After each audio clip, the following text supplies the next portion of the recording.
It was nearly time for the Jewish Passover celebration, so Jesus went to Jerusalem. In the temple area, he saw merchants selling cattle, sheep, and doves for sacrifices. He also saw dealers at tables exchanging foreign money. Jesus made a whip from some ropes and chased them all out of the temple. He drove out the sheep and cattle, scattered the money changers' coins over the floor, and turned over their tables.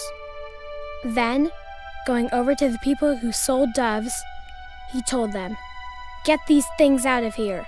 Stop turning my Father's house into a marketplace." It is written in the scriptures, "My temple will be called a house for prayer," but you are changing it into a hideout for robbers. The blind and crippled people came to Jesus in the temple, and he healed them. The leading priests and the teachers of the law saw that Jesus was doing wonderful things and that the children were praising him in the temple, saying, "Praise to the Son of David."